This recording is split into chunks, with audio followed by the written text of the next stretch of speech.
Oke, kita lanjut ke soal nomor 11 ya. Oke, untuk soal nomor 10, nomor 10 kita hapus dulu dan nomor 11 sekarang. Oke, untuk soal nomor 11, ternyata terkait dengan banyaknya cara atau banyak penyusunan. Oke, banyak susunan huruf berbeda yang dapat dibuat dari semua huruf pada kata simak UI. Oke, jadi nomor 11 katanya ada kata huruf S, I, M, A, K, U, I. Nah, katanya kita harus bikin ini, tapi dengan syarat, ada syaratnya. Syaratnya adalah huruf I-nya harus selalu berdekatan. So, kalau misalkan kita bikin salah satu contohnya itu adalah I dengan I ini berdekatan, barulah S, M, A, K, U ya. I, S, M, A, K, U salah satu contohnya. Atau salah contoh keduanya juga boleh kalau kalian mau bikinnya begini. Ya, yang penting I-nya ini berdua itu harus dempetan, nggak boleh terpisah ya. Ya udah, bagaimana caranya? Nah, ini ada beberapa pendekatan. Pendekatan yang pertama adalah kita pakai yang namanya cara satu nih. Mungkin ini pakai apa namanya? Kaidah pencacahan. Nah, di sini ada 1, 2, 3, 4, 5, 6, 7. Nah, ada 7 tempat ya. Nah, berarti kita bikin kotaknya ada 7. Nah, 1, 2, 3, 4, 5, 6. 1, 2, 3, 4, 5, 6, 7. Oke. Nah, sekarang kalau misalnya kita taruh I-nya itu ada di urutan pertama sama kedua, maka banyak cara menyusun ininya nih, SMAK SMAKU-nya itu ada berapa banyak cara? Ya, pasti 5 ya. Di huruf ketiganya itu ada 5 karena bisa S, bisa M, bisa A, bisa K, bisa U. Kemudian karena berhubung S-nya udah dipakai atau M-nya udah dipakai, kan nggak mungkin dipakai lagi karena M-nya cuma ada satu. Nah, berarti akan lanjutannya lagi adalah 4, 3, 2, 1. Nah, berarti kalau kita lihat, kalau kita bikin begini aja, maka jawabannya adalah 5 faktorial. Ya, sekarang apakah cuman susunannya seperti ini untuk I-nya? Nah, untuk kondisi yang pertama oke, I-nya bisa di kondisi 1, ya kan? 1 sama 2. Nah, ini kalau misalkan kita bikin lagi, apakah kalau misalkan kita pindah ya, kita pindah I-nya, lokasinya di posisi kedua dan tiga, apakah banyak susunannya akan berbeda? Nah, I2, I-nya 3, berarti banyak cara menyusun huruf si ini nih. Kalau berarti ini kondisi kedua ya, I-nya di 2 dan 3, maka banyak menyusun SMAK sama U-nya, ya pasti akan sama dengan yang di atas. Yang pertama, 5, 4, 3, 2, 1. Maka banyak cara menyusunnya adalah 5 faktorial. Berarti dari sini uh, kan untuk lokasi I-nya tuh ada beberapa kemungkinan. Kemungkinan yang pertama tadi apa? I-nya sama I-nya itu ada di posisi 1 dan 2. Terus kemungkinan kedua ada di posisi 2 dan 3. Kemudian di ketiga ada di posisi 3 dan 4. Kemudian di keempat ini di 4 ini ada di posisi keempat dan 5. Kemudian yang kelima adalah di 5 dan ke-6 ya. Ini 1, 2, 1, 2, 3, 4, 5, 6, 7 ya. Jadi yang kelima tuh ini sama ini, dan kemungkinan terakhir untuk lokasi I-nya berdekatan adalah 6 dan 7. Dan ingat, karena ini adalah huruf yang sama, I sama I, berarti kalau kita tuker tetap itu aja.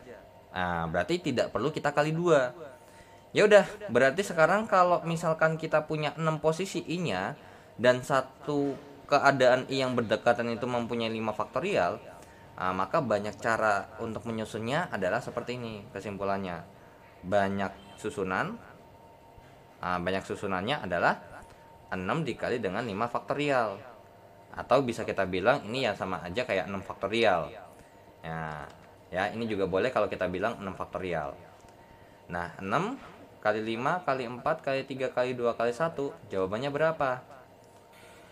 Oke, jadi jawabannya adalah 6 kali 5 kali 4 kali 3 kali 2 kali 1, itu jawabannya adalah 720. Dan ternyata jawabannya ya emang nggak ada nih kayaknya ya. Nah, oke. Itu untuk cara pertama dan ternyata jawabannya 720. Nah, dan coba untuk cara kedua ada nggak? Ada. Nah, kalau cara kedua ini sebenarnya mungkin kalau ya emang kalau yang bagus, kalau enggak ya juga nggak apa-apa. Kalian bisa pakai cara yang pertama. Nah, sekarang kalau misalkan kita punya simak UI dan kalau ternyata tadi kan di kemungkinan pertama bahwa ini adalah sesuatu yang berbarengan, ya. Jadi ini adalah suatu satu paket. Oke. Ini adalah satu paket. Kemudian ada huruf S, M, A, K sama U. Nah, dan ditanya kira-kira berapa banyak untuk mengatur seperti ini. Nah, jadi kan kemungkinan besar yang ini kan kalau kita otak-atik kan boleh dong kalau misalkan kita bilangnya begini. S, M, A, K, U, ini I-nya ada di sini. Nah, itu boleh ya.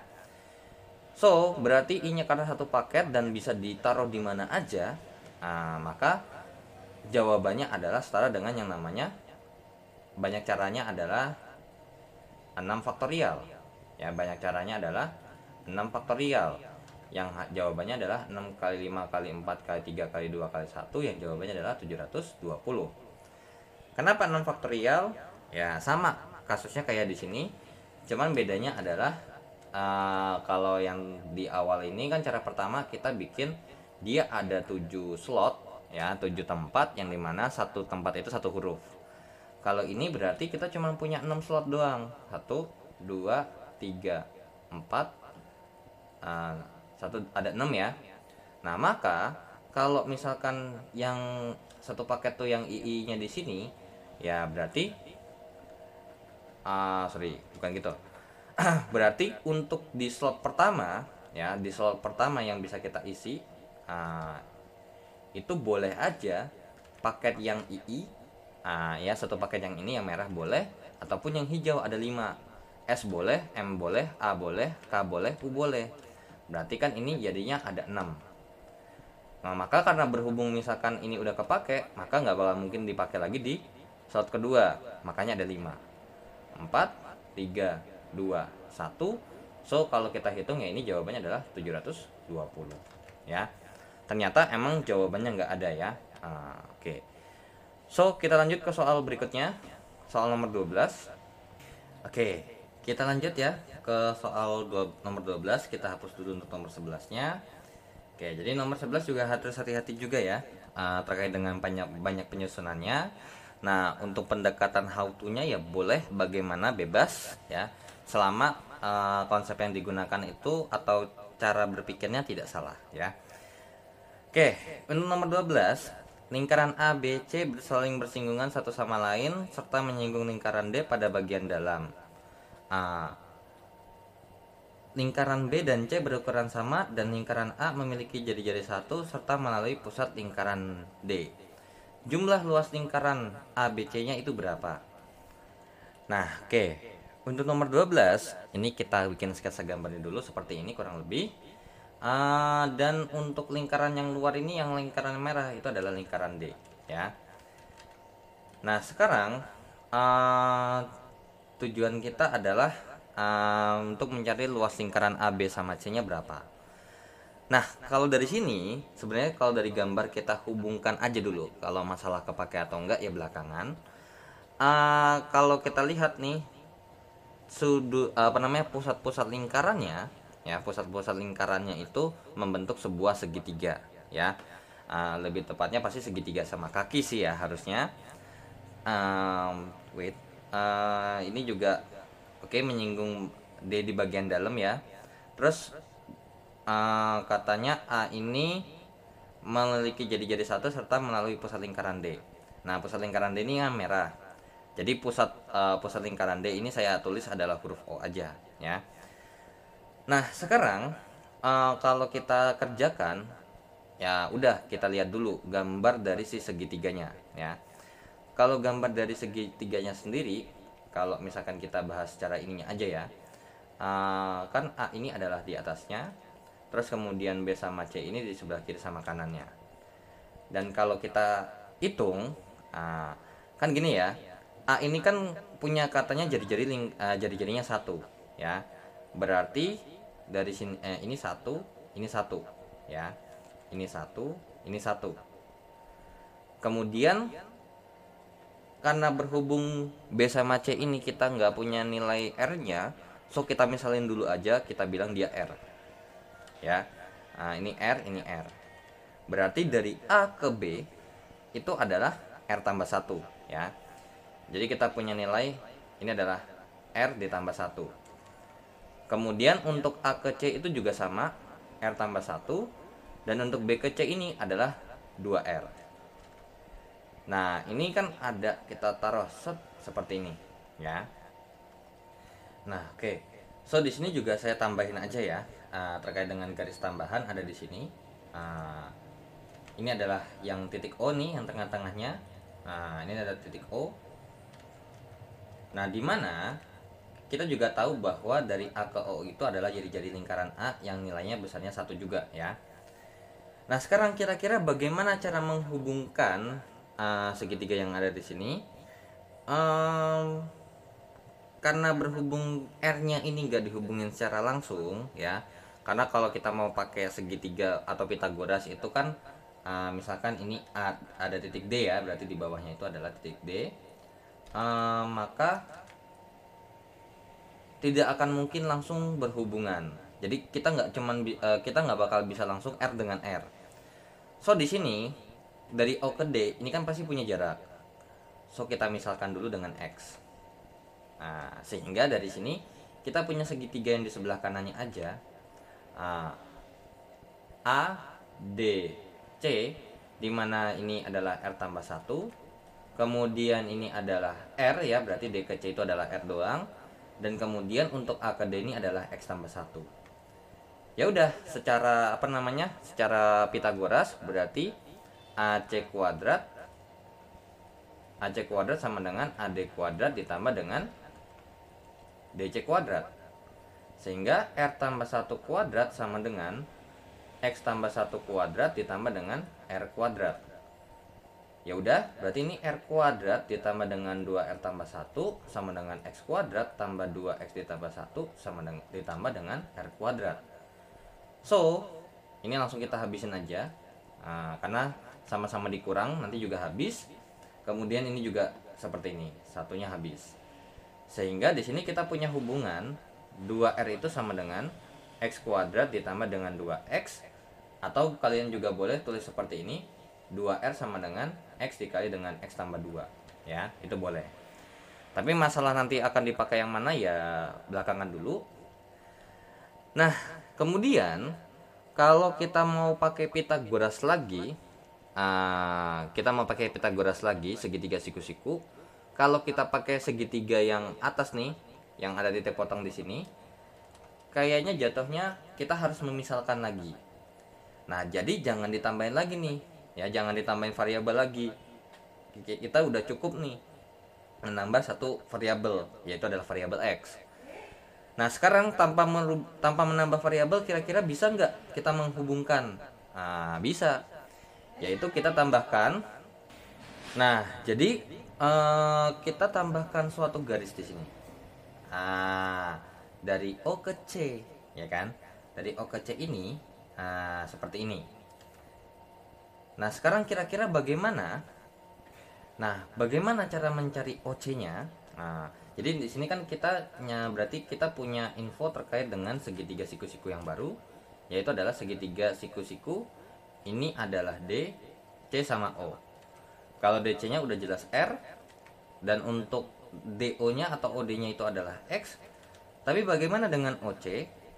Nah, tanpa menambah variabel, sebenarnya kalau kalian lihat kan ini udah jelas banget ya. Dari O, mungkin ini saya bikin X. Ini OX itu adalah jari-jari lingkaran D, ya, jari-jari lingkaran D. Maka kita udah tahu nih, ini aja jadinya satu, ya kan? Jadinya satu nih. Maka kan kita juga bilang nih, ini juga satu. So berarti bisa kita simpulkan bahwa OX itu adalah jari-jarinya lingkaran D, jari-jari lingkaran D, atau bisa kita bilang ini adalah diameter lingkarannya A. Berarti nilai OX-nya berapa? Ya 2. Sehingga kalau misalkan kita punya nilai ini adalah R, ya kan? Terus ini OCX nih, misalkan kita punya gambar OCX. Oke, ini O, ini C, ini X, dan katanya OX ini adalah jari-jarinya 2 panjangnya. Terus habis itu C ke X ini adalah R, maka OC-nya ya 2 kurang R dong. Jadi 2 dikurang R. So langsung kita cari hubungannya, ya udah pakai Pitagoras lagi. OC kuadrat sama dengan DC kuadrat tambah OD kuadrat. Jadinya 2 dikurang R kuadrat sama dengan R kuadrat ditambah dengan X kuadrat. Ya udah, berarti ini R kuadrat dikurang dengan 4R ditambah dengan 4 sama dengan R kuadrat tambah X kuadrat. Kita hilangkan lagi aja. Ini sama ini habis. Nah, kemudian kita sederhanakan adalah min 4 dikurang dengan 4R sama dengan X kuadrat. Nah, ternyata kalau kita lihat, ini mungkin kita hapus aja karena bentuk yang paling ininya adalah seperti ini. Mereka ini bisa kita hubungkan, benar nggak? Nah, jadi kita punya 2 persamaan. Persamaan satunya ini, terus kemudian persamaan keduanya yang ini. Kira-kira cara menghubungnya bagaimana? Jadi kalau misalkan kita rubah dulu variabelnya. Jadi R-nya ini kan gini ya. Kalau 2R aja X kuadrat tambah 2X, kalau kita mau bikin 4 gimana? Ya, ini kita kali 2. Sehingga jadinya 4R sama dengan 2X kuadrat tambah dengan 4X. Ya udah, barulah kita kerjakan.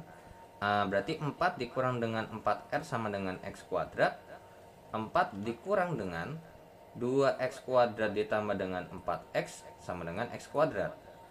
Jadinya berarti min 2X kuadrat min 4X ditambah 4 dikurang dengan X kuadrat sama dengan 0.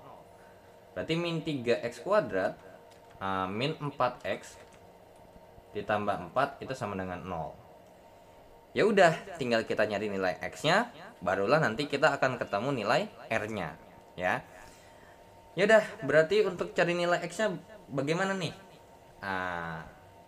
Ini di min 12 berarti min 6 plus 2. Atau mungkin biar gampang, mungkin biar biasanya adalah ini kita kali dengan min 1.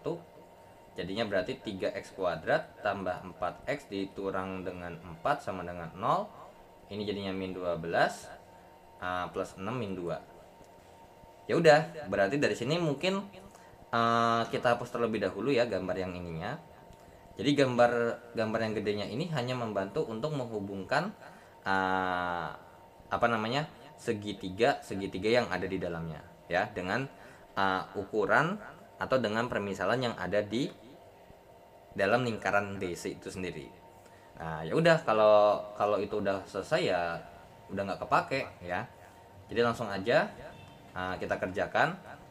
Ini dikali min 1, jadinya berarti 1/3 dikali dengan 3X dikurang 6 ditambah 6 dikali dengan 3X dikurang 2 sama dengan 0.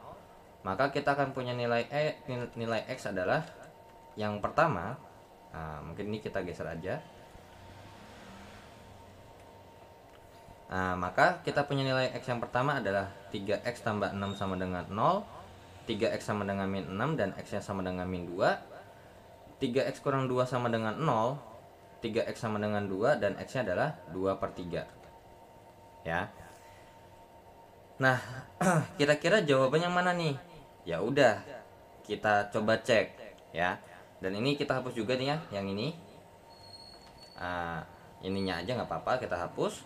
Yang penting gambar dua segitiga ini yang hubungan R sama X jangan dihapus, biar takutnya daripada nanti lupa. Sekarang kalau misalkan kita punya 2R sama dengan X kuadrat tambah 2X. Kalau misalkan berarti ini R-nya adalah X kuadrat tambah 2X dibagi dengan 2. Nah sekarang kalau kita masukkan, apabila X sama dengan min 2, X sama dengan min 2 berarti R-nya sama dengan min 2 kuadrat tambah 2 kali min 2 per 2. Maka R-nya jawabannya adalah 0. Karena 4 dikurang 4 per 2 hasilnya 0. So, ini tidak memenuhi. Berarti yang memenuhi hanyalah yang ini. Ya udah, langsung kita kerjakan. X sama dengan 2 per 3. Berarti R-nya sama dengan 2 per 3. 2 per 3. 2 per 3 kuadrat ditambah dengan 2 kali 2 per 3 dibagi dengan 2. Maka R-nya sama dengan, nah barulah ini bolehlah kita hapus untuk kalau nggak dihapus ya nggak muat ya. Oke, kita hapus saja. Berarti ini hasilnya adalah 4 per 9 ditambah dengan 4 per 3 dikali dengan setengah ya, dibagi 2 atau dikali setengah ya, sama aja kan. Oke, ya udah, berarti ini R-nya sama dengan, ini jadinya 9. 4 ditambah dengan 12 dikali dengan setengah, berarti R-nya adalah 16 per 9 dikalikan dengan setengah. Berarti R-nya itu jawabannya adalah ini 1, ini 8, 8 per 9 ya. Ya udah, berarti untuk mencari luas dari segitiga luas A tambah luas B tambah luas C ya tinggal kita masukkan aja pi R kuadrat. Berarti pi RA kuadrat tambah pi RB kuadrat ditambah dengan pi kali RC kuadrat. Ya udah, berarti ini sama aja kayak pi kali RA kuadrat tambah RB kuadrat tambah RC kuadrat.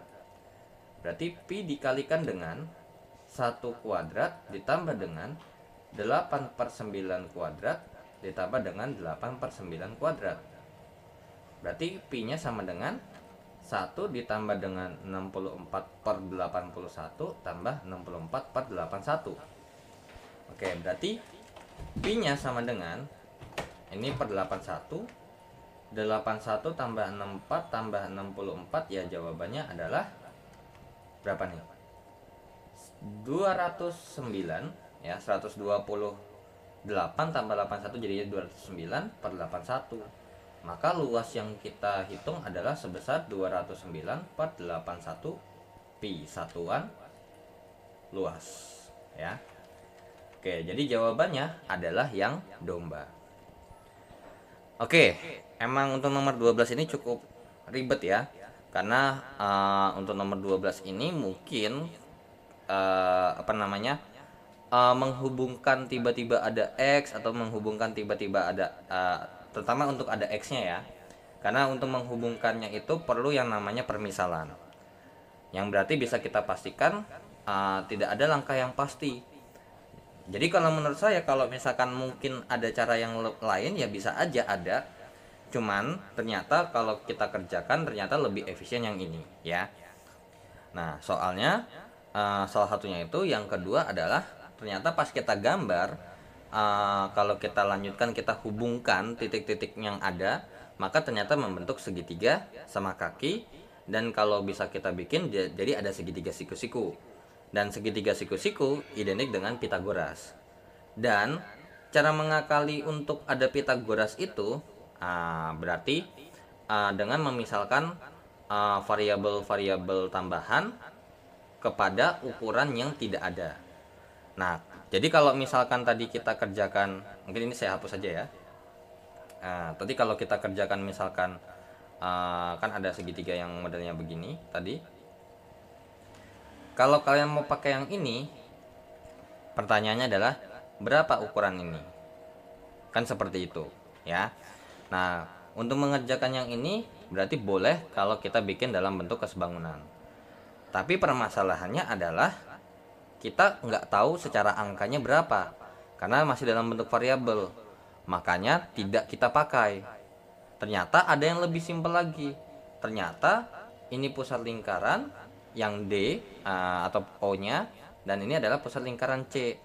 Dan ternyata kalau kita hubungkan, itu ada hubungannya dengan lingkaran D yang kalau kita bikin ini lingkarannya, dari sini ke sini tuh panjangnya 2, kemudian ini adalah R. Sehingga ini 2 kurang R. Sehingga yang terjadi adalah kita tidak menambahkan yang namanya variabel baru. Karena kalau sampai kita tambahkan variabel baru, misalkan di sini nih, tadi kita pakai yang atas dan kita tambahkan variabel yang baru, mungkin ya pengerjaannya akan jadi lebih rumit ya dibandingkan sama cara yang tadi. Oke, so kita lanjut ke soal berikutnya, soal nomor 13. Oke, untuk soal nomor 13 ini kan sebelum saya record ini juga saya sudah mengerjakan terlebih dahulu. Cuman kalau menurut saya kayak ini kan saya bikin E atau D ya. Jadi kayaknya entah ada 2 versi jawaban atau lebih mungkin dari soal untuk dari soal nomor 13 ini. Ada yang versinya E 4 doang yang benar, atau E 1 2 3 4 benar, atau D aja 4 yang benar gitu ya. Sekarang kita cek coba. Kalau kita punya fx sama dengan x kuadrat tambah 3. Terus abis itu gx itu adalah akar x kurang 3. Yang ditanyakan adalah pernyataan yang benar. G merupakan inverse dari f. Sekarang kita cek secara matematis dulu ya. Oke. Untuk mencari inverse berarti fx sama dengan x kuadrat tambah 3. Maka kita misalkan berarti misal y itu sama dengan x kuadrat tambah 3, berarti x kuadrat sama dengan y dikurang 3 ya. Sehingga untuk memperoleh nilai x-nya ini, ingat, karena ini x-nya adalah variabel dan kita bukan mencari hasil akar, maka pasti hasilnya adalah plus minus ya. Plus minus apa? Y dikurang akar 3. Berarti dapat kita simpulkan bahwa inverse fx ini jawabannya ada 2, bisa plus bisa minus. Dan kalau dilihat dari ini, maka bisa kita pastikan yang satu ini salah ya. Karena apa? Ternyata inverse dari sebuah fungsi kuadrat itu merupakan hasil akar yang jawabannya bisa plus minus ya. Jadi kalau misalkan apakah yang gx ini merupakan inverse dari fx, of course salah. Karena ternyata gx yang dipakai hanyalah cuma plus doang. Seperti itu ya. Nah, atau untuk nomor 1 ini sebenarnya kalau kita lihat ya, bisa kita gambarkan secara grafiknya. Maka secara grafiknya begini. X kuadrat tambah 3 itu kurang lebih gambarnya seperti ini ya. Ini 3 ya. Ini 3. Paling bawahnya tuh 0,3. 3,0. 0,3 ya. Karena kan awalnya x kuadrat itu kan begini gambarnya. Terus kita naikin 3 jadinya ada di atas ini. Ini adalah fx sama dengan x kuadrat tambah 3. Kemudian untuk gx-nya sendiri, karena berhubung akar, sebenarnya akar itu kan bentuknya gambar grafiknya adalah seperti ini. Tapi karena berhubung x-nya itu berkurang 3, berarti nilai x yang akan kita pakai itu akan maju 3 langkah. Jadi ke kanan tuh ada 3. Nah, seperti inilah kurang lebih. Jadi ini adalah 3,0 ya. Atau kalau misalkan mau gambar grafiknya pakai titik potong ya boleh, gak ada masalah. Misalkan kayak untuk fx sama dengan x kuadrat tambah 3. Terus kalau misalkan untuk ketika x-nya sama dengan 0, maka y-nya sama dengan 3. Dan kemudian ketika y-nya 0, maka x-nya tidak ada ya. Makanya kenapa di sini tidak berpotongan dengan sumbu x, karena x-nya emang tidak ada penyelesaiannya. Kemudian kalau mau nyari xp sama yp-nya juga boleh. Untuk xp-nya kan min b per 2a. Nah, berarti min dari b-nya itu 0 per 2 kali 1. Jawabannya adalah 0. Kemudian untuk yp-nya berarti tinggal kita masukkan aja 0 kuadrat tambah 3 jadinya 3. Jadi ternyata titik puncaknya atau xp, yp-nya itu adalah 0,3. Ya udah, tinggal kalian plot gambar. Titik potong sumbu Y-nya tuh ada di 0,3, titik potong sumbu X-nya nggak ada, dan titik puncaknya adalah 0,3. Jadilah gambar seperti ini. Begitu juga untuk gambar yang fx sama dengan akar X kurang 3. Di sini kalau misalkan kita bikin ketika X-nya 0, maka jawaban Y-nya tidak ada. Makanya kenapa gambar grafik ini tidak berpotongan dengan sumbu Y. Nah, tapi kalau misalkan ketika Y-nya 0, maka jawaban X-nya adalah 3. Karena akar dari 3 kurang 3 ya hasilnya 0. Ya udah. Dan terus kalau gambar dari akar itu pasti selalu positif nilainya. Jadi makanya ke atas dan membentuk kurva seperti ini, ya.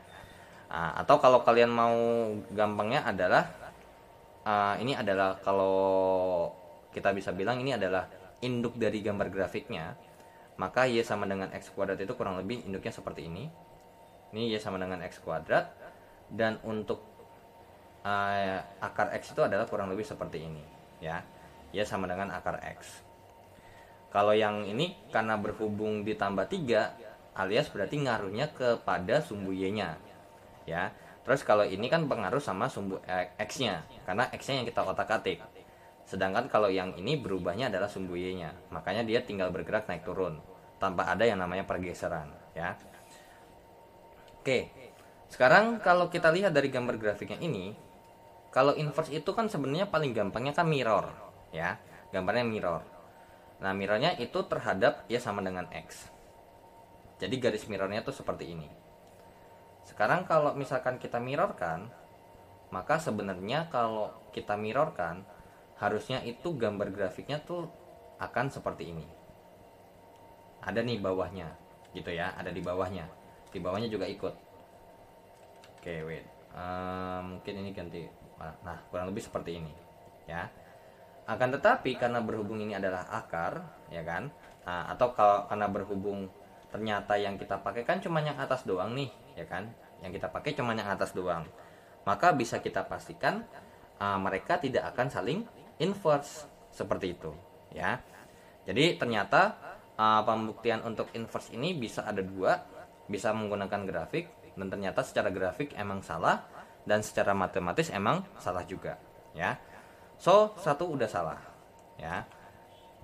Oke. Kemudian yang kedua, daerah hasil FOG adalah himpunan bilangan real. Nah, untuk yang kedua sebenarnya ini juga harus hati-hati, ya. Yang kedua adalah FOG X. Nah, kalau kita kerjakan secara biasa, ini kan artinya kan berarti FGX kan. Maka F-nya dalam kurung GX itu kan adalah akar X kurang 3. Nah, ini ini bukan FX ya yang ini. Ini adalah GX. Oke. Nah, berarti kalau kita lanjutkan lagi, berarti ini untuk cari FOG adalah akar X kurang 3 pangkat 2 ditambah dengan 3. Jadinya berarti X kurang 3 ditambah 3, dan hasilnya adalah kesimpulan dari FOGX-nya itu sama dengan X. Dan apakah bisa kita bilang hasilnya itu adalah himpunan bilangan real? Tentu tidak. Be careful. Karena berhubung kita punya sebuah fungsi, ya, kita punya sebuah fungsi akar, ini ada syaratnya. Be careful. Syaratnya adalah X dikurang 3 ini harus lebih besar sama dengan 0. Berarti X itu akan lebih besar daripada 3. Nah, kalau kita punya X itu pasti lebih besar sama dengan 3, maka bisa kita pastikan untuk daerah hasil atau range-nya, range dari FOGX itu emang betul bilangan real. Tapi ada syaratnya. X lebih besar sama dengan 3, X elemen bilangan real. Ya, himpunan untuk range-nya adalah seperti ini. Ya, emang bener FOGX sama dengan X. Artinya berarti kalau kita masukkan X berapapun ya hasilnya itu. Akan tetapi ingat, kita punya fungsi yang namanya fungsi akar, dimana fungsi akar ini tidak boleh lebih kecil daripada 0. Alias kalau 0 boleh atau lebih besar daripada 0 boleh. Maka ternyata ada syarat domain dari GX yang ini adalah X lebih besar sama dengan 3. Artinya apa? Kita nggak boleh masukin X sembarangan selama X-nya nggak boleh selama X-nya bukan lebih besar sama dengan 3. Jadi kalau kita masukin 2 ya nggak boleh. Seperti itu ya. Atau secara diagram panah juga boleh kalau kita bikin. Kan berarti kita akan punya G gitu ya. Untuk fungsi G terlebih dahulu ya. Untuk fungsi GX, ternyata kalau kita kerjakan X-nya itu harus lebih besar sama dengan 3. Berarti 3, 4 dan seterusnya. Dan ternyata dengan akar X kurang 3, ini jawabannya adalah ada 0 gitu ya. Ada 0, ada 1 gitu ya. Ada 1 dan seterusnya. Dan kemudian kalau ini kita kerjakan terhadap fx, kalau kita masukkan x-nya 0, maka hasilnya akan balik lagi ke 3 ya kan. Berarti balik lagi ke 3, terus ini 4 dan seterusnya. Dan ternyata kalau kita lihat, berarti hasil dari FOGX ini mengikuti daerah domain atau daerah asal dari yang namanya GX itu sendiri. Karena berhubung X itu paling minimal 3, ya udah, makanya fx-nya 3. Nah, berarti bisa kita katakan tidak semua bilangan real jawabannya adalah FOGX. Karena 2 nggak bisa, min 1 nggak bisa, 0 nggak bisa, dan yang lebih kecil lagi nggak bisa. Jadi untuk range-nya dari FOGX adalah X lebih besar sama dengan 3, walaupun emang X-nya itu adalah elemen bilangan real. So, apakah bisa kita bilang langsung himpunan bilangan real? Of course, ini adalah sesuatu yang salah ya. Oke, kemudian yang ketiga, sebenarnya ini udah jelas banget ya. Kalau 1 salah, 2 salah, tidak akan mungkin yang namanya 3 itu benar ya. 3 ini salah. Daerah asal dari fx sama dengan daerah asal dari gx. Oke, sekarang kalau daerah asal dari fx ini ya, oke, mungkin yang gambar yang bawah ini mungkin saya hapus saja. Jadi untuk kita cek yang ketiga, daerah asal atau domainnya fungsi f, apakah boleh X elemen bilangan real atau semuanya? Kalau kita lihat dari fungsinya, dari fx ini, karena berhubung ini adalah fungsi kuadrat, so X-nya nggak punya syarat apa-apa. Ya udah, berarti domain fungsinya adalah X elemen bilangan real. Artinya boleh X-nya berapapun. Boleh minus, boleh 0, boleh plus ya, selama termasuk himpunan bilangan real. Akan tetapi daerah hasil dari GX, atau berarti R-nya si G ya. Kalau kita lihat ternyata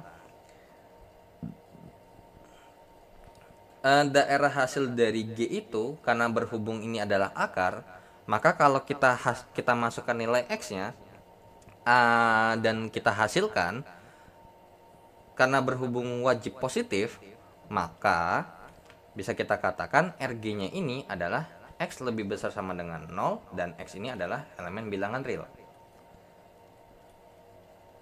Artinya berarti bilangan bulat positif ya, atau bilangan real positif. Beda dengan domain fungsinya, domain F-nya adalah semua bilangan real. Negatif boleh, 0 boleh, positif boleh.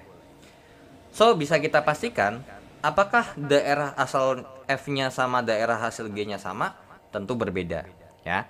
Kalau F-nya itu semuanya boleh, bebas, barbar, tapi kalau untuk range hasil dari G-nya itu adalah sesuatu yang positif ya. Berarti yang 3 ini salah. Ya udah, sisanya 4 saja yang benar kan? Dan kalau kita cek yang keempat, daerah asal GOFX sama dengan daerah asal darinya si F ya. Nah, kalau ini itu betul ya. Karena kalau kita lihat GOF itu kan kebalikan dari FOG ya. Kalau FOG kan G-nya masukin ke F, tapi kalau GOF itu kan F dimasukin ke G. Sebenarnya dari yang nomor 4 ini bisa kita cek dari sini aja, dari gambar diagram panahnya, dari buatan nomor 2. Berarti kita harus cari fx terlebih dahulu, barulah kita masukkan ke G, ya kan? Sekarang kita cek coba. Daerah hasilnya 3, ya kan? Daerah asal dari GOF sama dengan daerah asal dari F-nya. Berarti daerah asal dari yang merah kalau kita gabungin itu 3, dan ternyata kalau kita masukin dari F-nya ya jawabannya 3 juga kan. Nah, jadi ngikutin dari F-nya itu sendiri. So berarti jawabannya ya ini benar. Makanya jawabannya hanyalah untuk nomor 13 jawabannya adalah yang D, ya. Bukan 1, 2, 3 dan 4 benar. Atau kalau misalkan kita mau cek secara matematis, oke. Jadi untuk yang nomor 1 ini kita hapus saja. Jadi nomor 1 bisa kita selesaikan dengan cara grafik juga. Dan untuk yang keempat, kalau misalkan ditanya dengan GOF, berarti GOFX sama dengan G dalam kurung FX, berarti G dalam kurung sama FX-nya itu sendiri adalah X kuadrat tambah 3. Berarti kalau kita masukkan jadinya akar dari X kuadrat ditambah 3 dikurang 3 jadinya adalah akar X kuadrat. Berarti GOFX itu sama dengan X. Dan kalau kita ikutin, I think ini nggak ada masalah, ya. Karena apa? Sebenarnya yang penting kalau misalkan dibilang daerah asalnya fx itu adalah daerah asal, ya, berarti domainnya fungsi f itu adalah x elemen bilangan real. Maka tapi apakah gimana? Kira-kira boleh nggak? Nah, ingat nih, karena berhubung kalau kita hitung fx-nya dengan x elemen bilangan real dan ini fungsi kuadrat, maka range-nya si f ini adalah x lebih besar sama dengan 0. Ya kan? X lebih besar sama dengan 0 dan x-nya adalah elemen bilangan real. Oke? Ya, jadi ini saya hapus saja ya nomor 2-nya. Nah, jadi kalau misalkan dengan fungsinya ini, kalau kita dari f dulu bacanya, dengan f-nya mau x-nya berapapun, maka bisa kita pastikan hasilnya akan selalu positif. Sesuai dengan gambarnya, y-nya tidak akan pernah negatif. Dan kemudian hasil dari f tersebut kita jadikan domain dari si fungsi g.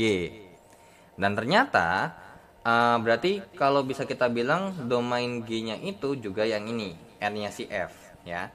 Domain g itu sama dengan r-nya f. Nah, akan tetapi mungkin RF-nya ini kurang tepat ya kalau kita bikin X lebih besar sama dengan 0. Karena kalau kita hitung ternyata atau kita lihat gambar grafik, maka range hasilnya akan selalu lebih besar daripada 3, ya. Maka X lebih besar sama dengan 3. Nah, boleh nggak kalau kita pakai di domain fungsi G-nya? Boleh. Karena apa? Syarat domain fungsinya adalah X lebih besar sama dengan 3. Ya sudah, ketemu dong jawabannya. So berarti untuk DF-nya ini sendiri bisa kita pastikan range hasil G-nya itu akan sama dengan apa? X lebih besar sama dengan 0 dan X-nya adalah elemen bilangan real, ya. Tapi kalau kita diminta adalah ini domain asal dari GOF, ya. Berarti daerah asalnya adalah ini, ya. Terus daerah asalnya dari fx itu ya sama aja. Nah, jadi dari sini kita simpulkan bahwa domain dari si siapa nih? Domainnya dari GOF adalah ya tetap x elemen bilangan real, ya. Karena kalau kita lanjutkan lagi, misalkan kita kerjakan dari awal, kan untuk mencari si fx ini nilainya adalah x-nya nggak ada masalah dong, berarti semuanya boleh nih x elemen bilangan real. Nah, kemudian range-nya itu akan lebih besar sama dengan 3.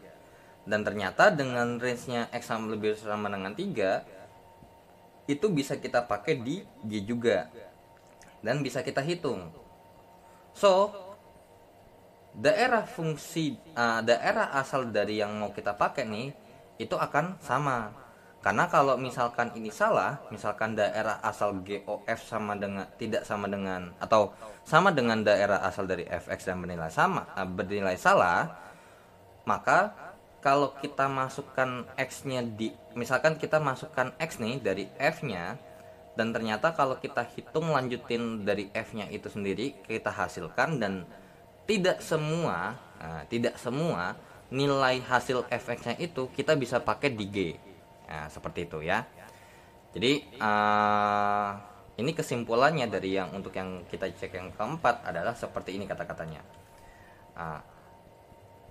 Karena nilai atau nilai dari RF atau hasil fx-nya ini bisa dipakai semua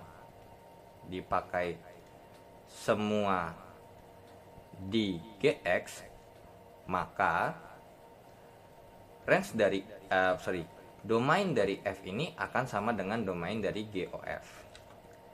Nah, kalau misalkan nggak sama, ya berarti jika atau ini warna yang berbeda, jika DF tidak sama dengan DGOF, alhasil apa yang terjadi, nilai dari si RF tidak bisa dipakai, atau tidak semua, tidak bisa beberapa tidak bisa terpakai ya. Tidak, atau kita bisa bilang nilai dari RF ini tidak bisa terpakai semua ya, tidak bisa terpakai semua di GX ya. Jadi nggak ada masalah nih kalau kita masukin X berapa aja dari si fx nya itu sendiri, toh juga kalau kita hitung ya bisa.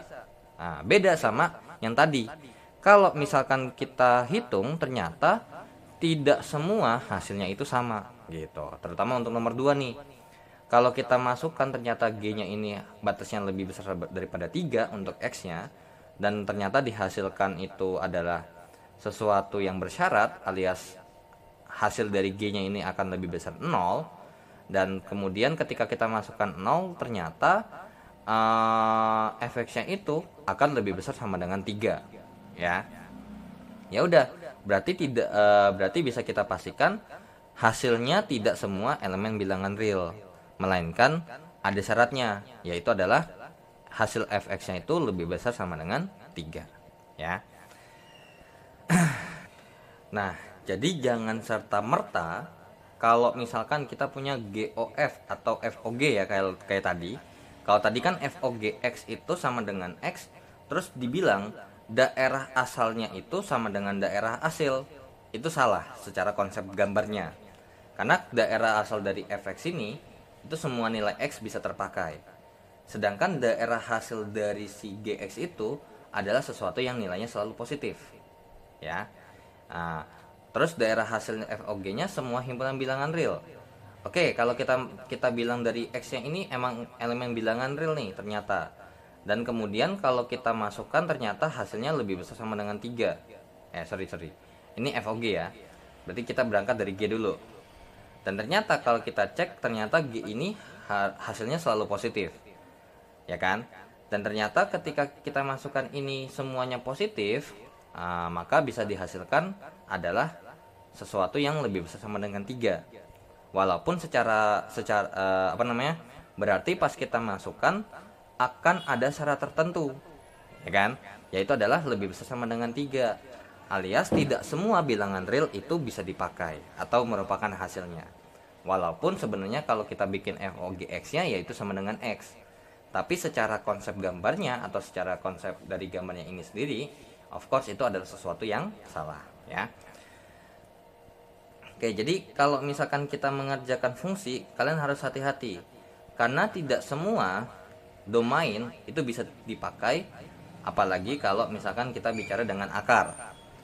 Logaritma, penyebut pecahan, itu semuanya tidak bisa terpakai ya. Oke, kita lanjut ke soal berikutnya nomor 14.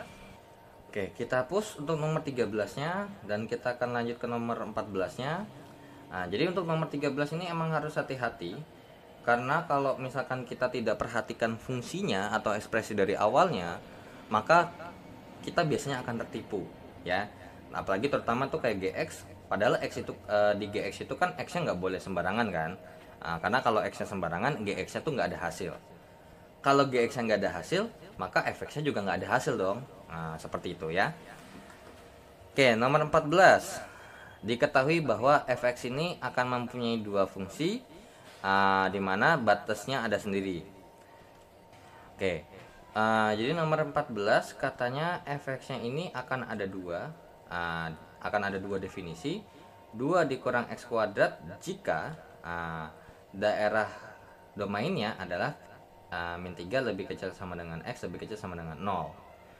Dan kemudian fx-nya itu akan membentuk x kuadrat tambah 2 jika domainnya adalah 0 lebih kecil sama dengan x lebih kecil sama dengan 3.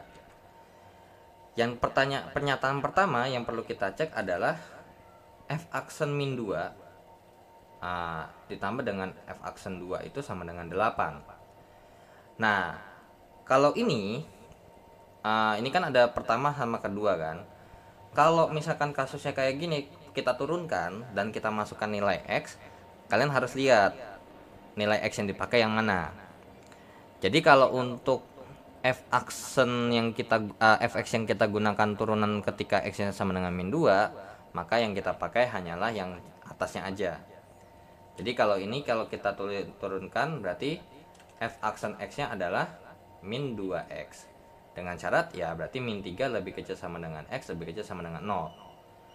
Kemudian yang di bawahnya kalau kita turunkan hasilnya adalah sama, hasilnya tetap 2x, tapi beda ya hasilnya, yang atas min 2x, yang bawah 2x. Dan untuk yang positif atau 2x itu ternyata 0 lebih kecil sama dengan x lebih kecil sama dengan 3. Ya udah, langsung kita masukkan, berarti f aksen min 2 berarti pakai yang atas. Min 2 dikali min 2 ditambah dengan 2 dikali 2 sama dengan 8. 4 ditambah 4 sama dengan 8, ternyata bernilai benar ya. Berarti yang pertama ini boleh dipakai. Yang kedua, fx simetris terhadap sumbu y. Oke, ini kita skip dulu. Karena ini berarti harus pakai gambar ya. To make sure lebih teliti lagi ya, jangan sampai karena cuman berhubung ada suatu teori tapi dasarnya atau gambarnya itu tidak mendukung, of course itu adalah sesuatu yang salah. Yang ketiga, katanya persamaan garis singgung di titik P min 2, min 2 dan Q sama dengan 2,6 adalah sejajar. Berarti M-nya di P itu sama dengan M-nya Q karena sejajar. Sekarang untuk M-nya P itu kita dapat dari ini min 2,2 ya, min 2, min 2 titiknya. Berarti untuk mencari gradien itu adalah kita turunkan, kemudian kita masukkan nilai x-nya. Nah, ternyata sama aja. Ternyata kita udah turunkan, karena berhubung yang kita pakai asalnya x-nya adalah min 2, atau kita hitung adalah f min 2, ternyata kan f min 2 ini udah ketemu nih, jawabannya adalah 4. Dan untuk gradien garis Q-nya berarti karena berhubung ini 2,6, berarti f aksen x1 berarti f aksen 2. Ternyata f aksen 2 nya juga udah ketemu, jawabannya 4. Dan ternyata sama-sama 4 nih. Ya sudah, berarti bisa kita katakan gradien garis Q atau garis P sama garis Q itu, atau garis yang dilewati di titik P dan di titik Q itu sama-sama sejajar karena gradiennya sama. Oke, sekarang untuk fx sama dengan f aksen atau inverse x ya. Nah, untuk ini sebenarnya bisa langsung kita gambar aja ya.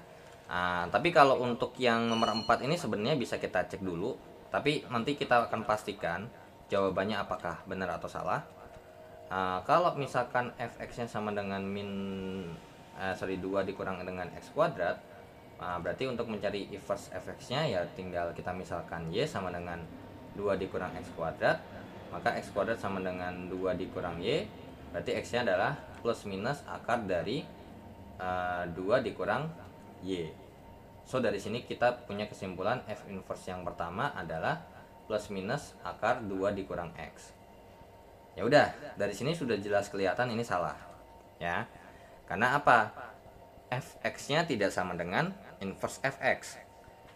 Begitu juga kalau kita cek dengan yang satunya lagi, Fx-nya X kuadrat ditambah 2, maka Y sama dengan X kuadrat ditambah 2, maka X kuadrat sama dengan Y dikurang dengan 2. Berarti X-nya adalah plus minus akar dari Y dikurang dengan 2. Berarti dari fungsi yang kedua yang domainnya 0 sampai 3, maka inverse Fx-nya adalah plus minus akar dari Y X dikurang dengan 2. Dan ternyata mereka berdua menghasilkan inverse Fx yang berbeda dengan Fx-nya itu sendiri. Jadi tiganya nih empatnya udah salah nih. Cuman duanya ini belum tentu betul, ya kan? Kalau misalkan duanya salah ya jawabannya B 13. Tapi kalau duanya benar ya jawabannya A. Nah, di sini ada beberapa perdebatan karena kalau misalkan yang jawabannya benar, katanya ada teori seperti ini. Kalau misalkan B-nya sama dengan 0, maka bisa dipastikan fungsi itu simetris. Tapi be careful, simetris terhadap sumbu Y itu dasarnya begini. Oke, kalau kita punya gambar grafik X kuadrat seperti ini, nah ini Fx sama dengan X kuadrat. Oke, ini karena B-nya 0, dia simetris terhadap sumbu Y. Tapi kalau misalkan tiba-tiba pas kita hitung ternyata cuman separuh doang, atau enggak semuanya kita gambar, ya misalnya nih contoh, saya gambar X kuadrat, tapi ternyata yang saya gambar cuman X lebih besar daripada 0. Ya, jadi Fx sama dengan X kuadrat, tapi batas yang kita mau pakai adalah X lebih besar sama dengan 0. Jadi saya gambarnya itu cuman begini dong, ya kan? Saya gambarnya cuman sebelah kanannya doang. Nah, apakah kalau saya punya gambar seperti ini kita katakan ini simetris terhadap sumbu Y? Ya enggak, orang sebelah kirinya aja enggak ada. Seperti itu ya. Jadi teori terkait dengan kalau misalkan kita B-nya sama dengan 0 itu pasti simetris terhadap sumbu Y belum tentu benar, karena tergantung gambarnya. So, untuk gambarnya dari si nomor 14 ini, mungkin ini saya hapus terlebih dahulu ya. Oke, gambar grafiknya bagaimana? Nah, gambar grafiknya tinggal gambar aja. Ini saya anggap aja lurus. Dan kemudian misalkan saya mau gambar untuk Fx yang 2 dikurang X kuadrat dengan domainnya min 3 lebih kecil sama dengan X lebih kecil sama dengan 0, maka kita harus cari dulu untuk F min 3 berapa. 2 dikurang 3 min 3 kuadrat, berarti untuk F min 3 nya jawabannya adalah 2 dikurang 9 ya. Jawabannya adalah min 7. Dan kemudian kalau kita bikin F nya sama dengan 0, X nya sama dengan 0, maka 2 dikurang dengan 0 kuadrat, jadi jawabannya adalah 2. Dan ternyata kalau kita masukkan untuk gambar yang ini dengan range nya min 3 saja, dari min 3 nih, min 3 di sini, maka jawabannya ini adalah min 9. Di sini berarti kurang lebih.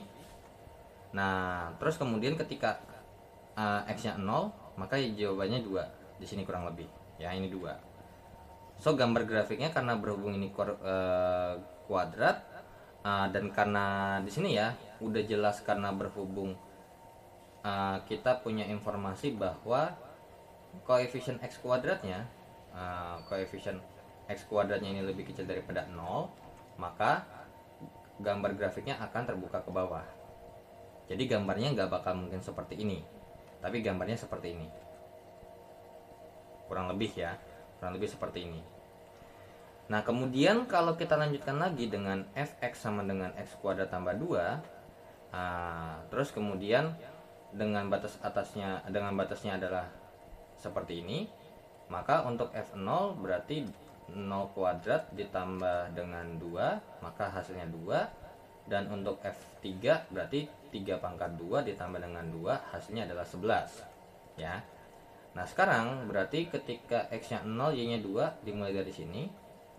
Terus kemudian ketika X nya 3, misalkan X nya 3, ternyata jawabannya 11. Oke, saya tambahin aja dulu. Walaupun emang agak aneh aja karena jaraknya sama. Di sini kurang lebih titiknya 3,11. Kalau ini adalah titik min 3, min 9. Oke. Berarti kalau misalnya kita gambar, karena berhubung ini adalah koefisien x kuadratnya lebih besar daripada 0, maka gambar grafiknya akan terbuka ke atas. Ya udah, berarti gambar grafiknya akan seperti ini. Coba, mungkin nggak sih gambar grafik seperti ini itu memiliki simetris terhadap sumbu Y? Nah, kalau simetris terhadap sumbu Y itu kalau misalkan saya gambarnya ada begininya juga dan ada gambar begininya juga. Oke, jadi udah jelas bisa kita katakan bahwa gambar grafiknya ini tidak akan mungkin membentuk simetris terhadap sumbu Y. Berarti bisa kita pastikan bahwa yang nomor 2 ini salah. Jadi jawaban yang benar adalah 1 dan 3, yaitu adalah B jawabannya. Ya. Nah, oke. Kemudian kalau misalkan untuk masalah inverse nomor 4, sebenarnya ini juga bisa kita kita bisa cari inverse-nya. Misalkan gambar grafik kan kita mirrorkan, untuk mencari inverse kan itu adalah kita mirrorkan terhadap dengan garis Y sama dengan X kan.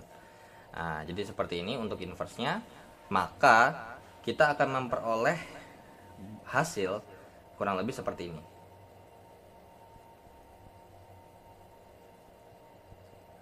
Kurang lebih seperti ini. Dan sudah jelas berarti ini adalah inverse fx-nya dan ini adalah fx-nya yang atas. Fx-nya seperti ini dan inverse fx-nya seperti ini, maka bisa kita pastikan bahwa bentuknya tidak sama. Dan secara matematis pun didukung secara matematis pun didukung dengan hasil yang fx dengan f inverse x-nya itu berbeda ya. Karena yang satu kuadrat, yang satu akar, seperti itu ya. Dan dimana akarnya adalah plus minus juga, ya seperti itu. Oke, so kita lanjut ke soal berikutnya ya, untuk soal nomor 15. Oke, kita hapus dulu untuk nomor 14-nya dan kita akan lanjut ke nomor 15 yang merupakan nomor terakhir untuk pembahasan Maddas SIMAK UI tahun 2016. Nah, untuk nomor 15 kita punya data ya, kalian bisa baca sendiri ya, kalian bisa lihat sendiri. Nah, jika data pada tabel menunjukkan nilai rata-rata ujian siswa di sekolah A dan B, ya ini adalah nilai rata-rata siswanya. Yang pertama, siswa laki-laki di sekolah A lebih banyak daripada siswa perempuan di sekolah tersebut. Nah, jadi di nomor 1 ternyata katanya laki-laki di sekolah A atau kita bilang LA ya, itu katanya lebih banyak daripada perempuan di A. Sekarang kita cek bagaimana cara mencarinya. Ya langsung kita bilang aja kita pakai rata-rata, konsep rata-rata. Kita langsung cari aja, berarti rata-rata laki-laki A dikalikan dengan jumlah laki-laki A-nya ditambah dengan rata-rata perempuan di A dikalikan dengan perempuan A-nya per dengan LA ditambah dengan PA. Tapi apakah cara ini efektif? Tentu sebenarnya tidak. Karena kalau misalkan kita balik dengan konsep rata-rata, nanti kita bisa kelihatan kok ya. Oke, sekarang kalau kita hitung ini adalah 79 ya berarti ya. 79 apa berapa nih? Untuk rata-rata di sekolah A ya berarti. Nah, rata-rata di sekolah A berapa? Ya kan kita bacanya begini ya. Kan kita baca di sekolah A terlebih dahulu. Ternyata laki-laki sama perempuan kalau digabungin rata-ratanya 74. Terus ini 71 dikali dengan LA ditambah dengan 76 dikali dengan PA per LA ditambah dengan PA. Jadinya 74 dikalikan dengan LA ditambah dengan PA sama dengan 71 LA ditambah dengan 76 PA. Nah, 74 LA ditambah dengan 74 PA sama dengan 71 LA ditambah dengan 76 PA. Jadinya berarti 3 LA sama dengan 2 PA. Jadi LA per PA atau LA itu sama dengan 2/3 dari si PA. So bisa kita bilang berarti laki-laki A-nya ini lebih kecil daripada si PA dong. Karena kalau misalkan ini 12, 2/3 dari 12 itu pasti lebih kecil daripada 12 itu sendiri. Ya sudah, berarti untuk yang satu ini adalah sesuatu yang salah, ya. Tapi kalau kita balik lagi ke konsep dasarnya, sekarang kalau misalkan saya punya rata-rata seperti ini, oke, nah ini deh 1 2 3 4 5. Kalau kita hitung rata-ratanya kan 1 tambah 2 tambah 3 tambah 4 tambah 5 dibagi dengan 5, jawabannya pasti 3. Yang artinya apa? A ada di tengah-tengah. Dan kalau kita lihat dengan range-nya itu atau dengan nilai yang tambah 1 kurang 1 yang stabil, di sini ada 2 kelompok dan di sini ada 2 kelompok. Seperti itu. Nah, apa yang terjadi kalau misalkan kita tambahkan orangnya, maka akan terjadi pergeseran dong. Nah, seperti itu. Ya. Jadi kalau misalkan kita tambahkan, maka kalau kita tambahkan, maka bisa kita pastikan rata-ratanya akan bergeser. Ya kan? Misalkan saya punya di sekolah rata-ratanya 80. Terus tiba-tiba ada satu orang siswa masuk nilainya 0. Maka kalau kita hitung rata-ratanya kan pasti turun tuh. Nah, ya udah, sebenarnya dari nomor 15 ini kalau kita bahas yang LA sama PA. Jadi untuk kita bahas untuk rata-rata di sekolah A terlebih dahulu, katanya kan rata-ratanya 74, ya kan? Nah, dengan kemudian ini 74, dimana untuk perempuan sama laki-laki rata-rata 76, ini 71, ya kan? Jadi kalau di sini kita bahas terkait dengan jumlah. Kalau misalkan laki-laki ini nilainya 71 semua dan perempuan nilainya 76 semua, logikanya kalau emang misalkan proporsinya seimbang 50% 50%, maka bisa kita pastikan rata-ratanya akan jatuh di tengah-tengah ini, ya. Jadi di sini kita akan punya nilai X barnya itu sekitar jawabannya 71, 72, 73, 74, 75, 76. Ya, berarti jawabannya adalah 70 berapa? 73,5 ya. Ya, didapat dari 71 tambah 76 dibagi 2, ya. Akan tetapi ternyata rata-rata yang kita punya itu ada di 74, menggeser ke sini. Logikanya apa yang terjadi? Maka bisa kita pastikan nilai yang lebih bagus itu lebih banyak.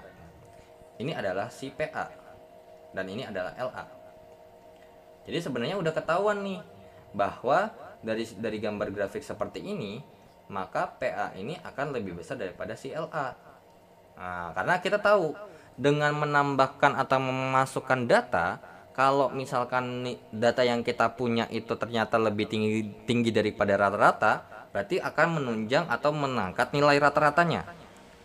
Nah, ternyata kalau rata-ratanya 76 dan 71, ternyata rata-ratanya 74, bisa kita pastikan perempuannya lebih banyak. Karena kalau misalkan laki-lakinya lebih sedikit, yang akan terjadi adalah rata-ratanya akan menuju atau kurang dari 73,5. Ya. Menuju ke 71 atau lebih kecil daripada 73,5, seperti itu, ya. Oke. So, ternyata kalau kita kerjakan, kita langsung aja simpelnya. Jadi kalau kalian mau ngerjakan dengan cara yang seperti ini, cara normalnya boleh aja, ya. Toh juga kalau kita mau nyari perbandingannya, misalkan LA sama LB-nya berapa, itu bisa kita pakai namanya rumus interpolasi, ya. Jadi ini ada hubungannya sama apa namanya? Sama yang namanya termometer, ya. Ini ke sini, ini kan tadi ini 74 ya. Bedanya kan 2. Sedangkan ini ke sini bedanya 3.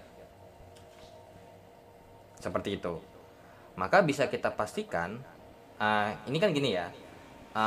76 kalau misalkan kita punya grafik ini adalah NA-nya atau LA-nya dan ini adalah kita punya PA-nya dan ini adalah gabungan, maka kalau misalkan kita mau nulisnya seperti ini, misalkan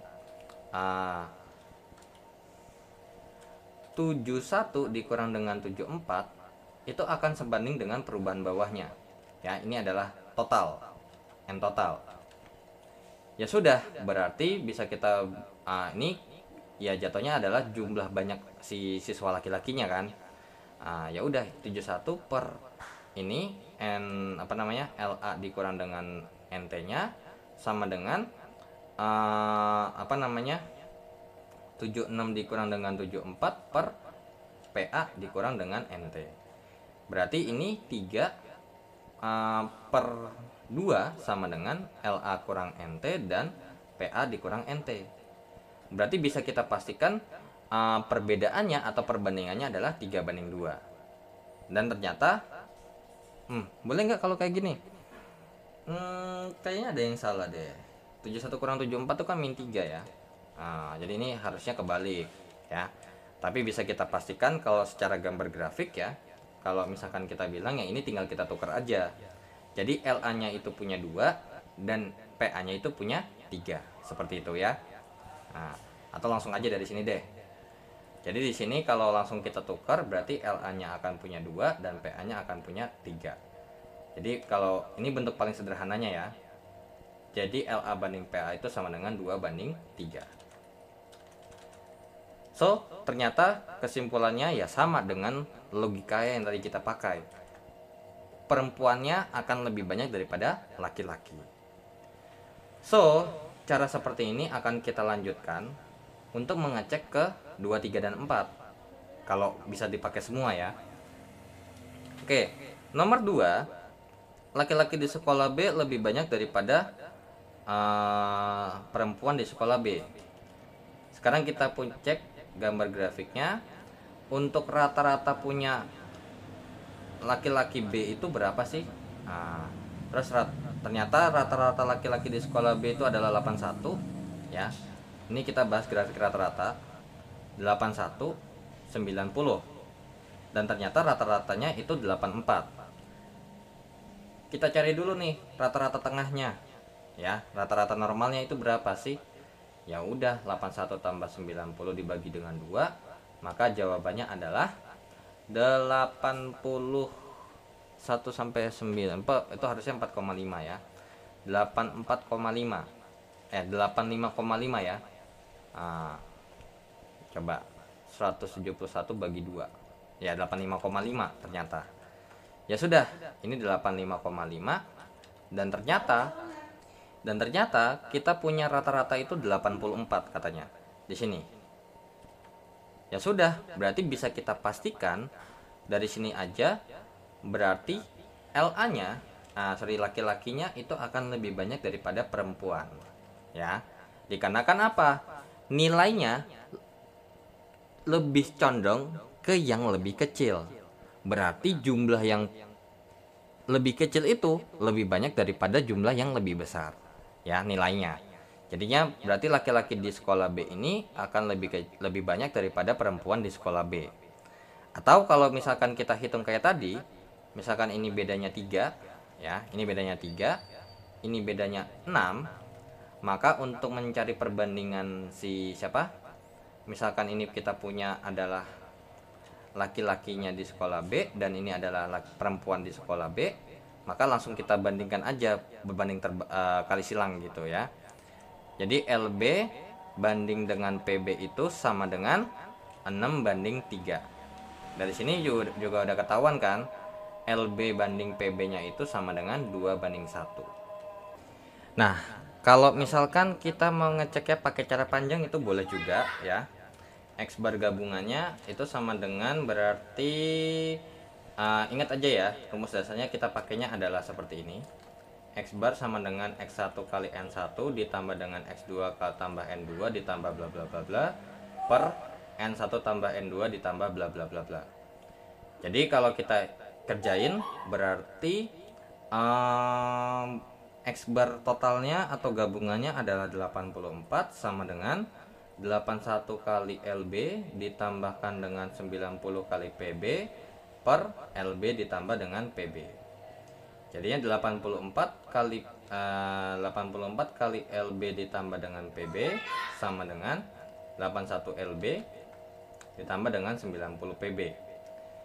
84 LB ditambah dengan 84 PB sama dengan 81 LB ditambah dengan 90 PB. Jadinya berarti 3 LB itu sama dengan 6 PB ya.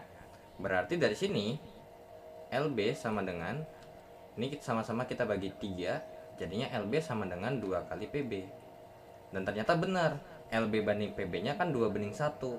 Ya sudah, berarti dari sini bahwa untuk yang nomor 2 ini benar ya. Laki-laki di sekolah B lebih banyak daripada perempuan di sekolah B itu sendiri ya. Oke, kemudian kita lanjut ke yang ketiga ya.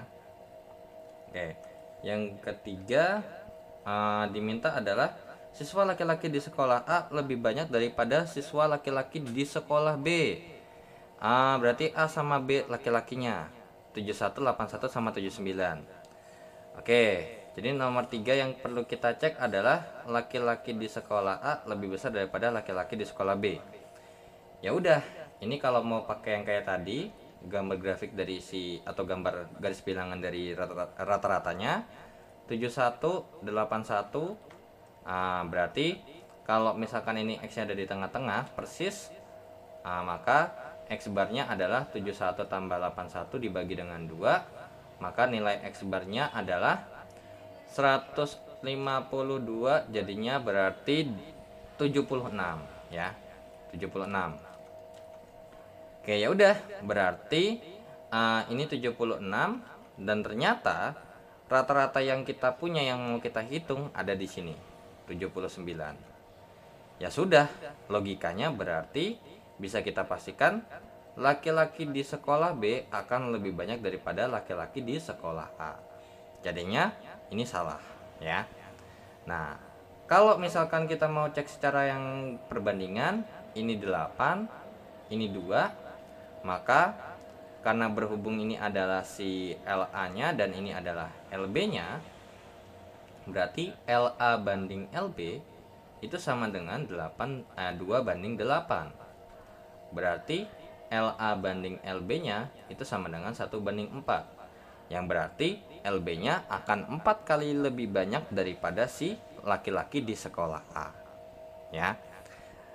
Atau kalau kita mau ngecek secara yang di sini, berarti 79 sama dengan 71 dikali LA ditambahkan dengan 81 dikali dengan LB per LA ditambah dengan LB.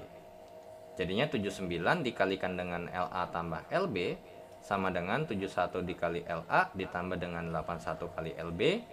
Jadinya 79 LA tambah 79 LB sama dengan 71 LA ditambah dengan 81 LB. Jadinya 8 LA sama dengan 2 LB.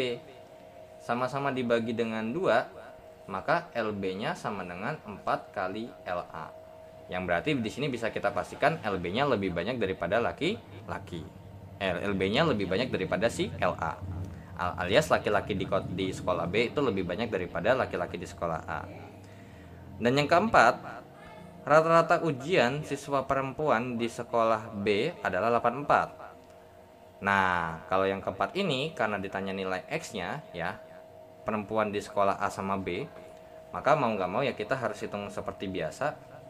Berarti X bar sama dengan X1 nya, ini X bar ya juga boleh, kalau mau pakai X bar juga boleh.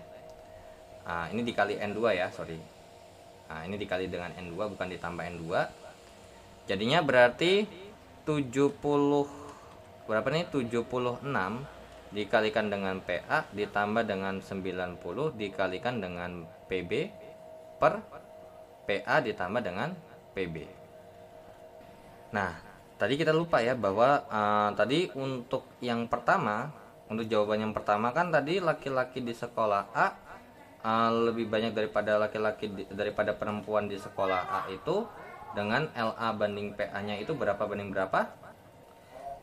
2:3 ya.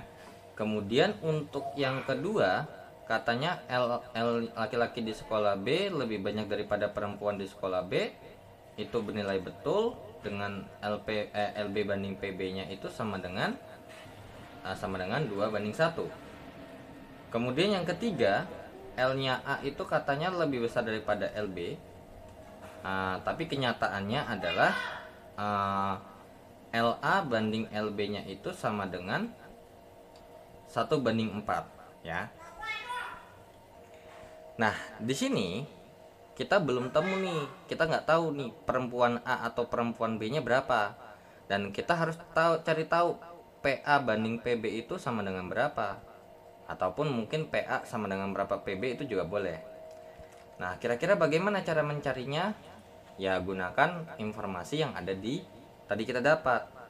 Katanya di sini kita punya bahwa LA itu sama dengan 2/3 PA, atau boleh juga kita bisa bilang PA itu adalah 3/2 dari LA.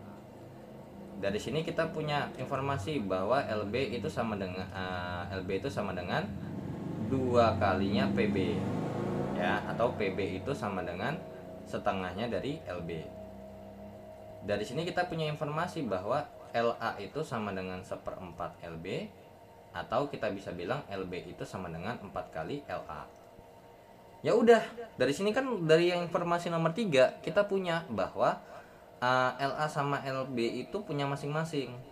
LA dihubungkan dengan PA, yang berarti ini tinggal 4 dikalikan dengan 2/3 dari PA sama dengan LB-nya adalah 2 kali dari PB. So jadinya ini 8/3 dari PA sama dengan 2 kali PB. Kita kali dengan 3, jadinya berarti 8 PA sama dengan 6 PB. So dari sini kita punya informasi berarti PA, karena berhubung 8 PA sama dengan 6 PB, berarti PA banding PB itu sama dengan 6:8. Atau bisa kita bilang PA itu sama dengan, ini jadinya 3, ini 4, jadinya 3/4 dari PB. Ya udah, berarti X barnya sama dengan 7/76 dikalikan dengan 3/4-nya PB ditambah dengan 90 PB per 3/4 PB ditambahkan dengan PB. Ya sudah, berarti X barnya itu sama dengan, oke, mungkin ini langsung aja saya tulis di sini aja ya. Nah, seperti ini. Jadinya berarti sama dengan berapa tuh? 1/19 57 ya. 57 PB ditambahkan dengan 90 PB per 7/4 PB ya. 1 ditambah 3/4, ya jawabannya adalah 1/3/4, yang jawabannya adalah 7/4 ya. Berarti X barnya sama dengan berarti jadinya 147 PB dikalikan dengan 4/7 PB. Alias gini aja deh, dibagi dengan 7/4 PB. Berarti ini habis, sehingga X barnya jawabannya berapa? 147 dikali dengan 4/7, jawabannya adalah 84. Karena apa? Ini kalau kita coret jawabannya adalah 21 ya. 21 kali 4 ya 84. Dan ternyata setelah kita cek, maka jawaban untuk nomor 4-nya juga benar. Jadi jawabannya untuk 2 dan 4 benar, jawabannya adalah yang C.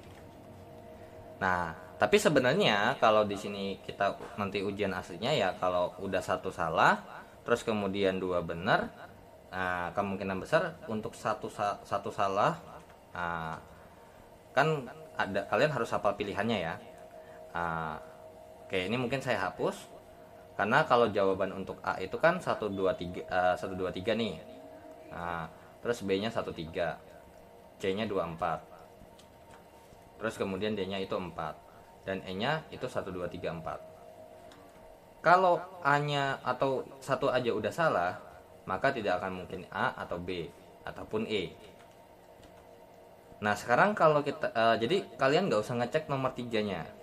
Tapi di sini saya mau ngasih tahu bahwa untuk membuktikan bahwa yang nomor 3 itu emang benar salah. Dan ternyata tinggal antara C sama D.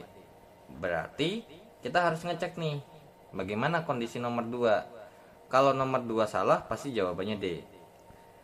Nah, gitu. Jadi nggak bakal mungkin nih. Jadi di sini sudah bisa kita pastikan 4 itu udah pasti benar. Karena jawabannya pilihannya sama-sama ada 4. Tinggal tergantung nomor 2-nya. Dan ternyata nomor 2-nya benar. Maka jawabannya udah jelas yang C, ya. Jadi yang D nggak mungkin.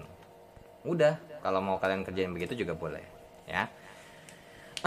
Oke, so I think that's enough ya untuk pembahasan matematika dasar terkait dengan SIMAK UI tahun 2016 dengan kode 341. So thanks for watching this video ya. Sorry kalau misalkan emang agak lama videonya karena emang saya mau jelasin secara rinci to make sure kalau misalkan mungkin kalian ada pertanyaan terkait dengan beberapa cara, saya menyampaikan lebih dari satu cara yang saya tahu ya. Jadi kalian bisa jadi perbandingan kira-kira kalian mau pakai cara bagaimana dan pendekatannya seperti apa ya.